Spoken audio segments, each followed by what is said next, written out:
Hopefully, some of you are a little bit excited about what is about to happen. We are about to head to Ecuador and the Galapagos Islands. And it's obviously for some of you your first time out of the country, and it's going to be a blast. So here's kind of a look at our agenda for today.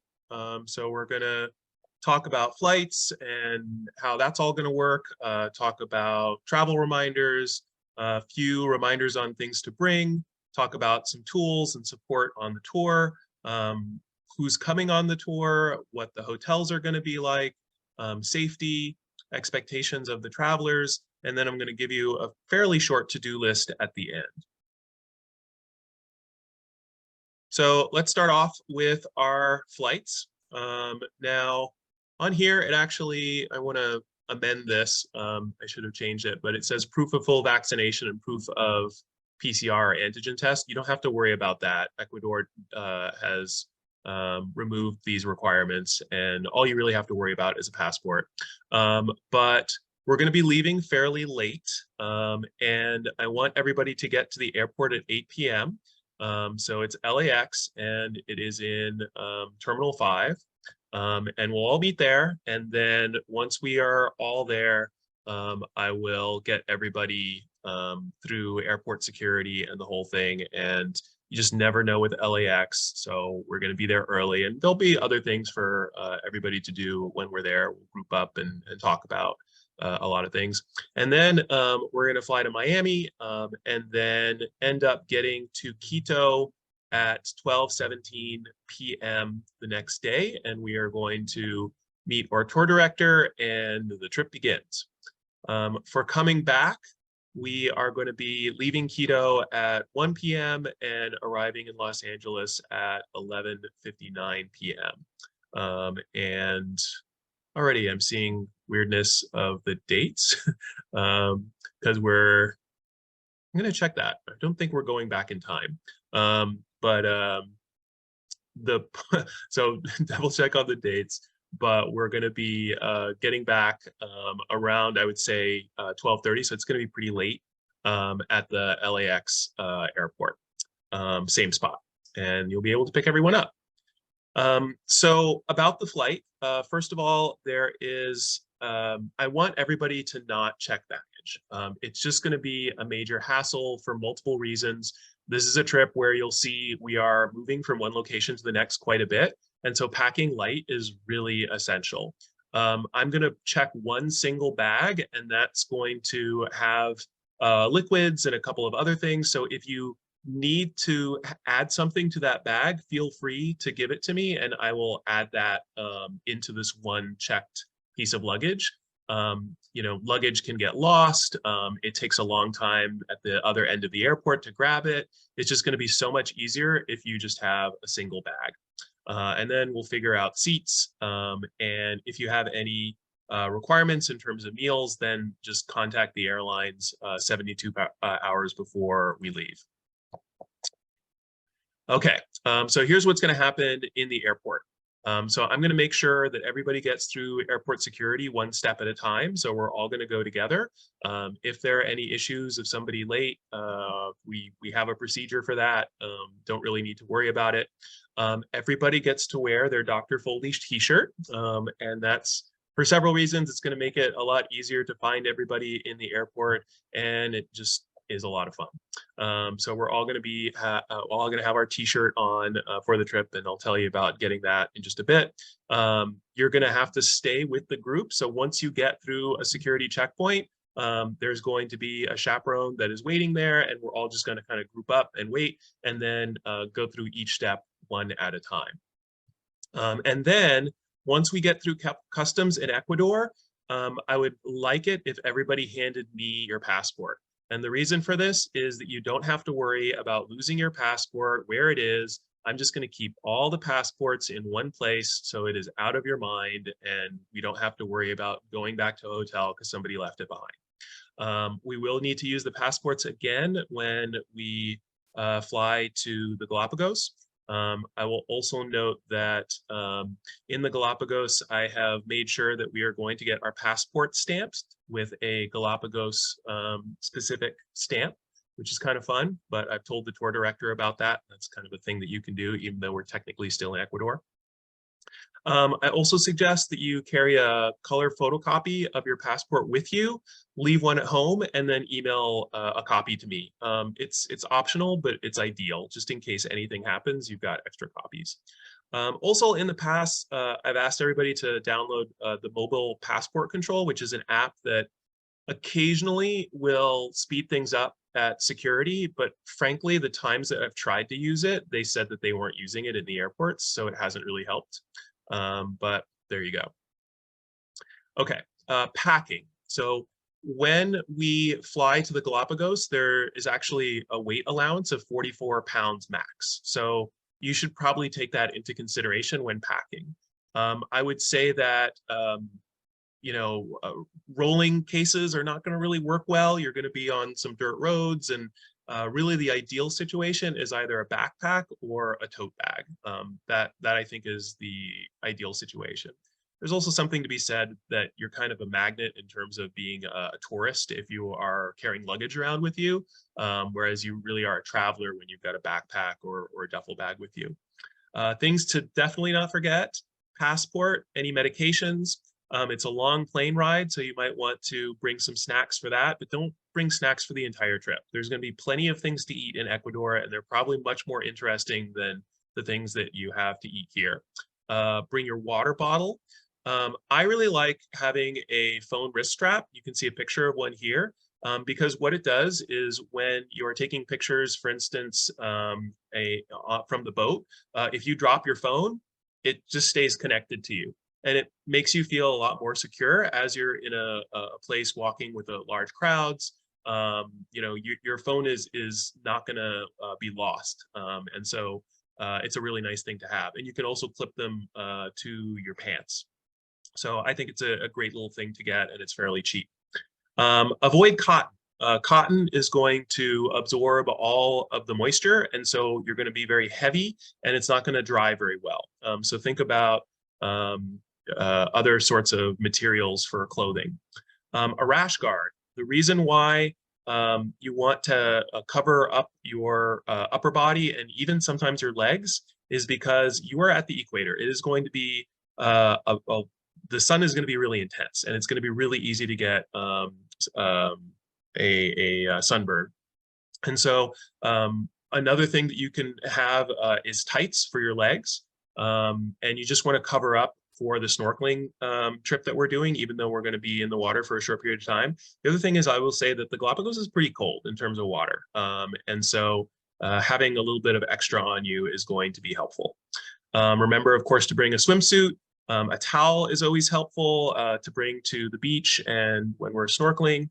And we're going to be going through a lot of different environments. We are going up high into the mountains. We are going down to the beach. We are going to go into the rainforest. So you do have to kind of figure out how to pack for all these different places.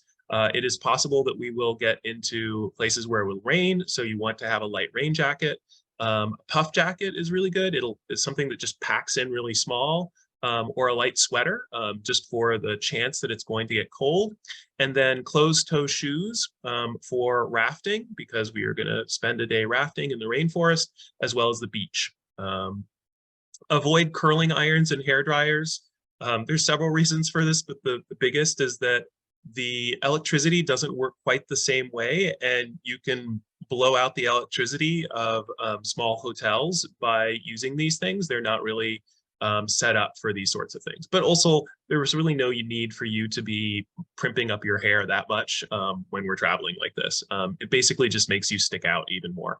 No plastic bags. It is illegal to bring plastic bags into Ecuador. They're really cracking down on the amount of plastic bags. So think of other ways to pack things. And then you should have the gear list. I should have sent that to everybody multiple times, but just in case, if you don't have the gear list, you can always email me and I can send you another copy of it. I am going to give you a EF backpack, and that you can bring on the trip or not. It's totally up to you, but it's free. You're going to get a wristband that has EF's emergency phone number, and then we're going to write the tour director's number on there as well. And you're going to have an emergency calling card. So just in case, if you, for whatever reason, get lost or confused, there are ways that you can reach us, but you should be with the group for the entire time, pretty much. Hotels. So we have the hotel information. As you can see, we're going to a lot of different places. And if you're curious and want to check out what the hotels look like and more information about them, like phone numbers, here are all the websites. But this is a picture. The top one is a picture of our first hotel. Pretty nice, actually. And then when we get to the Galapagos, this is a picture of the interior of our second hotel. So it gives you a sense of the general look of the hotels, but they're going to vary quite a bit. Some of them are nicer than others, and some of them can be quite rustic, particularly the ones that we're going to in the rainforest. So we are going to spend 2 days at this hotel. So this is going to be what your room is going to look like, this little hut. And you can see there's a little hammock out front. There will be mosquito nets on the beds. It will feel a little bit more like a dorm, but you're in this amazingly beautiful place. And there are, here's what our dining room is going to look like. So we're going to be surrounded by jungle, which is really nice. This is our tour director, Victor, that I've been communicating with, and that's his email. He's going to be the one that is going to meet us. He's Ecuadorian and is going to help us out with everything. Aaron Stone is my partner, a longtime traveler, has been backpacking around Tibet and is also a former photographer. Adi Gonzalez speaks Spanish and has also traveled quite a bit. Tristan is a wildlife photographer. He's bringing all kinds of cameras and stuff to take pictures of students and things that we're going to see. And he is also a very experienced in travel. He's lived in Ecuador before. Lastly, John Lund is a friend of mine from Portland who is a outdoor educator and has been on my Costa Rica trip with me and comes with me on all of these trips. We're gonna have 24 VIPHS students, as well as another school group that's gonna join us of 8 people from Fresno, and it's gonna be 4 adults and 4 students. So I would like you to Venmo me the tip money. We're gonna have to tip the bus driver, the tour director, local guides, and I'm going to organize that whole thing so they're just envelopes ready to give these people when necessary. So that is going to be $160, and you can either use the Venmo account handle, or you can use this QR code. I would also suggest bringing some spending money. They use US dollars in Ecuador, somewhere between $50 and $400, depending on how many gifts and snacks you want to get. In terms of COVID, make sure to go on the EF website and complete the Safe Traveler Agreement on the EF website. There's no requirements currently for Ecuador. And then when we go to the Galapagos, they do have us fill out a form 24 hours prior to leaving, and I'll handle all of this. The main thing to worry about is really not getting sick before leaving. For the 2 weeks, which is pretty much now until leaving, you want to really avoid crowds, wear a mask, because if you do get sick, you're not going on the trip. The whole thing gets canceled. And if you end up being sick on the plane, you could ruin the trip for a bunch of other people, and it'll become a big mess. So basically, just avoid COVID at all costs in the 12 days going up to the trip. I would also bring a mask for the flight, although it's unlikely once we're in our little bubble, in our little group, that we're going to have to worry about masking that much. And of course, let me know if you feel sick when we are on tour. I also just wanted to show you a comparison of the COVID cases in Los Angeles last year at this time, what they are now, and that is the number of COVID cases for all of Ecuador. So we are going to a place that it is far less likely that we're going to get COVID than here. I wanted to mention safety concerns. First of all, altitude sickness is going to be a potential issue. We are going to be very high up in Quito, and we're going to go even higher. It's all just based on genetics. You might feel really slow, and it might be very difficult for you to breathe and walk. The best thing to do is just to drink lots of water, and ibuprofen can also help with this. We can talk about other things, but these are the main things to worry about. And luckily, the Galapagos is not high up, and we don't have to worry about altitude sickness. Dehydration is a common problem. I'm going to be telling you over and over again to keep drinking water. Electrolytes as well. I really like these Noon tablets. You can buy them, and basically you put them in your water, and it makes your water taste a little different. And it's also going to flavor the water and make it a lot easier for you to stay hydrated. Sunburns are obviously going to be a problem, so I'm going to have sunscreen. Also, if you have a hat and just cover up, that's going to help. A lot of people adjusting to the new diet can be constipated. So we're going to talk to you about that on the trip, and we'll have stool softeners just in case you're having a tough time. In terms of mosquitoes, we're going to be 2 days in an area that we're going to want to really spray ourselves down with insect spray. I don't actually expect you to wear one of these ridiculous hats, but you get the idea. We will be wearing mosquito nets over the beds, which is something you may have, not be used to. Diarrhea can sometimes be an issue. Basically, the thing is, don't drink the tap water. I know that's something that's hard to get used to. And if you are, for instance, washing your hands and then eating, if you were to take a bite of something that you just touched, you just contaminated that thing. And now you have the potential of getting sick. So you have to be really careful. It's a little bit different worrying about these things and getting used to them. Even brushing your teeth, you should not brush your teeth with the tap water. Motion sickness is going to be an issue when we are taking boats. So I'm going to carry Dramamine and ask anybody if they want to take some, but you have to take the Dramamine several hours before you're on the boat ride for motion sickness. If you take it afterwards, it's not going to work. And lastly, homesickness is fairly typical on these trips. You might not think that you're going to be homesick, but there's usually 1 or 2 people that feel really homesick.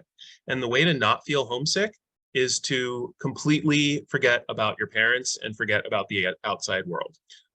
It is to really just engage yourself with what is happening on the trip, and then you'll forget about it and you'll feel great. And honestly, parents, you have to kind of help out with this. If you hear that your kids are homesick, you should actually stop communicating with them. That is really the best way to handle it. And they'll pick up in a couple of days and then really be involved in the trip.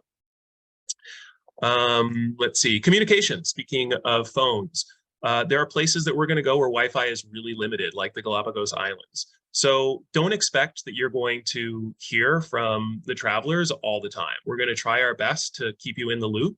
But if a couple of days pass by and you haven't heard anything, that doesn't mean that something horrific has happened. It probably just means that we're really, really busy and enjoying ourselves and haven't had the time to find a spot with Wi-Fi. But we're in a place where it's not guaranteed that Wi-Fi is going to be there. But we'll try our best to update you on WhatsApp whenever we can. Expectations for students. So first of all, if you break any local laws, sneak out, drink alcohol, steal, damage property, or do anything else that would not be appropriate, we would potentially send you home at the expense of your parents or guardians. Hopefully that is not something we're going to deal with. Don't wander away from the group without asking permission. We want to stick together. Listen for instructions, which means not wearing headphones or earbuds while somebody is speaking. Make sure that you're going to be on time. Keep track of all your possessions, things like hotel keys. Be aware of your surroundings. Absolutely don't take any shell, rocks, or anything natural in the Galapagos especially. I have heard that they will send you to jail regardless of your age. And they were talking to some people from EF told me that this has happened before. So take that really seriously. Do not take anything from the Galapagos. They are very strict on their natural resources. Make sure that you go to bed on time. That's really for your own self, so that you're awake during the day and you're happy. And think about dressing respectfully in this other culture and community.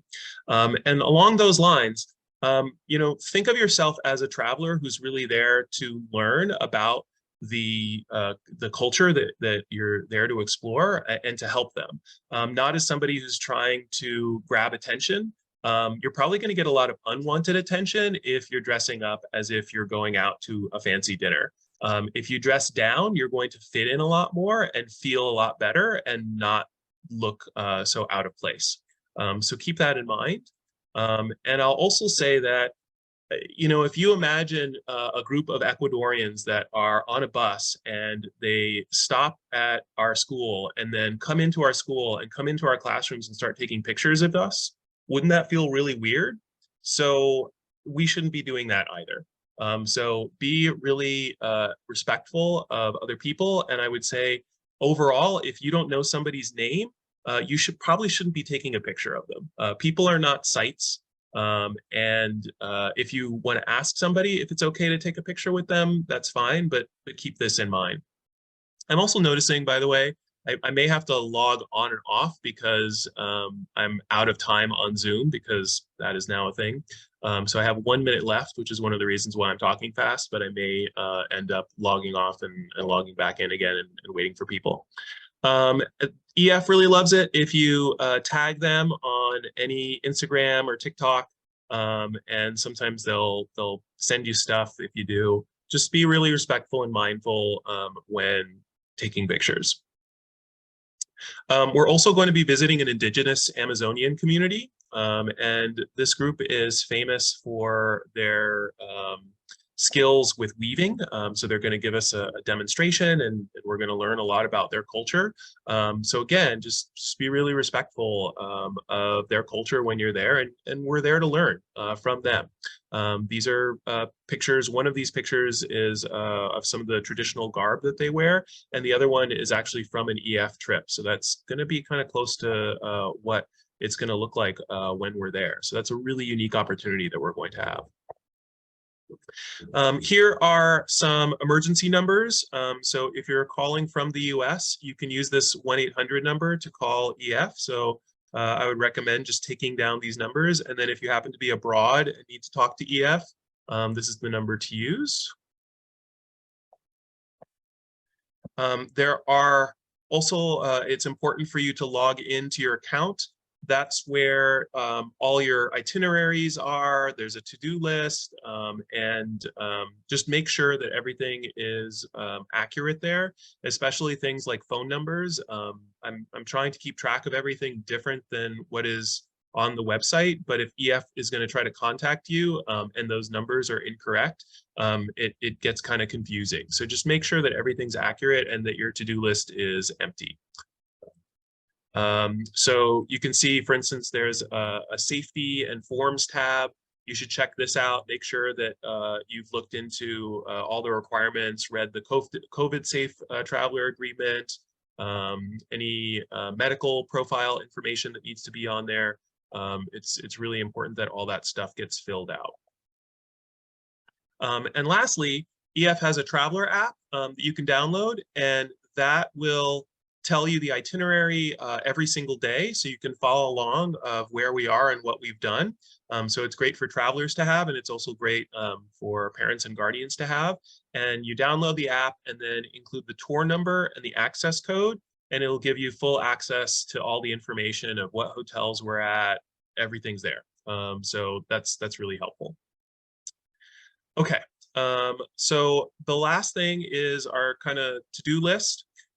So make sure to go on the EF website, sign the COVID safe traveler agreement, check that your emergency contacts are correct, check that your contact info is all correct. Just do one last scan on your account to make sure everything's good. Download WhatsApp if you haven't already done so. I have done this for all of the parents, but travelers, I think I only have 2 of your correct phone numbers. And that means you have to, first of all, download the WhatsApp app. And then second of all, I'm going to need phone numbers from everybody. So you can email me is probably best so I can add you. And if somebody doesn't have that, we'll take care of it at the airport. But that's going to be our form of communication. So it'll be like, lunch is going to be in 20 minutes. Everybody get ready. And WhatsApp doesn't require It doesn't require Wi-Fi or anything, or well, it's going to be really easy to message people. It requires Wi-Fi, but it doesn't require a cost. So it's a really neat way of basically texting. The other thing I'll recommend for anyone traveling, you can download Maps.me, which is an app that works with satellites, and it gives you an accurate, basically Google map of where you are without having any internet connection. And it'll show businesses. It's a fun thing to play with. You'll have to download specifically Ecuador, and I think there's a different one for Galapagos and a different one for Quito. So you'll have to download a couple of maps, but once you have them, really useful, helpful, for instance, if you're worried about getting lost or anything. Hopefully that's not going to happen, but you know, having that map on your phone is a nice thing, and it's a fun thing to play around with and see where you're going. I mentioned again, downloading the Traveler app, sending money to me either through Venmo or giving me cash, and you can have students just come to me this week and do that. And lastly, this Friday, I'm going to be in the parking lot at 9 a.m. and I'm going to have a backpack for each student with some different things in there, and they are going to be specific to each one of you. Hopefully I'm going to get everything in by then. I'm waiting still for a large package, but hopefully it'll all get here and I can give that stuff away. Like I said, you're welcome to take that stuff with you or keep it yourself. But that's pretty much it. So are there any questions?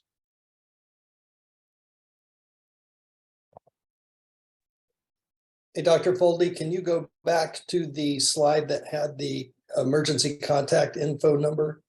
Yep. Thank you. I'm going to make a summary of all of this, a summary email, and I'm going to send it out to everyone as well. Great, thank you. I have a question about sending, hi, Dr. Foley, sending sunscreen and like DEET repellent. That would be in the bag that you're checking? Yeah, so I'm going to have enough for everyone. So we don't need to supply that? You don't need to supply that. Okay. I'm going to have enough sunscreen, hand sanitizer, and an insect spray for everyone. Okay, all right, Yeah. Thank you. Just makes it a lot easier. Sure. And then when we get off the bus and we're going somewhere, it's just going to be a line of everybody getting their sprays. Awesome. Hey, Dr. Foldy, one other question. So we're going to Venmo you the money for the tips for all the various folks. But what about spending money? Should we send that with our child, or Yeah. should we? Okay. You're good. Yeah, the ATMs work fine there. There is sort of an international fee associated with it, but obviously you may not feel comfortable sending them with a large amount of cash. Yeah. So whatever you feel comfortable with for just like regular spending money, and then there'll be opportunities to stop at an ATM, or you know, we can loan each other money as needed. Okay. But yeah. Great, thank you. Hi, Dr. Foley. Did we say where in Terminal 5 we're meeting? Are we meeting at the gate or in the main area? Just right in I think I'm probably going to get there and then WhatsApp everybody about like a specific location. That's going to be the easiest. Okay. And is that American dollars for the kids to bring? Or is Yes. there Ecuadorian dollars we have to You exchange? don't need to exchange any money because Ecuador uses US dollars. Thank you. Is it better to like maybe like Venmo you extra and you keep some of the spending money, or you rather them have their own money? They should have their own money. Okay. Yeah. And then in the way of packing for 11 days and trying to keep it under 44 pounds, that's a little bit of a challenge. Do you recommend, God, I can't even imagine what the packing list will be, like 4, like maybe pants that they would wear multiple days, or shorts? So I do have a packing list, and if you didn't get it, I can send it again. But there's a list of kind of suggested amount. And there's going to be a point in which we're probably going to all have to do our own laundry, and I'm going to teach everybody how to do that in the sink. And it's, you know, 4 to 5 outfits is plenty. for the trip. And yeah, I have specifics on the on that, and just email me and I'll send you the list again. Okay, thank you. All right, well, we are so close. School's about to end, and then we are going to be on our way. So that's really exciting and fun. And it's just, I can't express to you enough how the places that we're going to be going are just mind-blowing. In terms of a cultural experience, Quito is one of my favorite cities. It is just such a cool place. And then between cloud forest and rainforest and the Amazon and rafting, and then all the stuff that we're going to see in the Galapagos, our tour director, I see all the pictures that he posts on Facebook, and I think he's going to be really a fun guy for us to work with. Really good photographer, and he knows a lot about this area. Having that local guidance is invaluable. So exciting. I'm excited you're all coming with me on this adventure, and we're almost there. Feel free to email me if you do have any questions, but I'm going to go ahead and close things. I have one more question. Sure. Hi there. Thank you. Is the bug repellent you have, do you have 100% DEET one? I don't. I have two. I have regular DEET, which I think is like 98%. Okay. And then I've got a citronella, because some of them prefer the smell of citronella. And the research that I've shown is that DEET is better, but citronella is not that bad. It's definitely not. It definitely does work. So it's going to be up to them to pick. And we're just going to try to avoid mosquitoes while we're there as best we can. But hopefully it's only going to be like a day that we have to worry about it. I know. It's just that one day. I know DEET is just toxic, but you kind of go for it in those deep jungle areas. So yeah, the only other thing that, I mean, if you're really worried about it, you can get permethrin, which is a spray that you put on clothes, and it lasts for, I think it's like 6 months. But I will say that it has caused, in some cases for me when I've used it, airline detectors to go off because the chemicals are similar to the ones that they put in bombs. So nice. that's always fun to deal with. But it is a very, very strong repellent. That, yeah, personal preference. Okay. Thank you. All right. Thanks, everyone. Have a great night. And hopefully I will see you on Friday.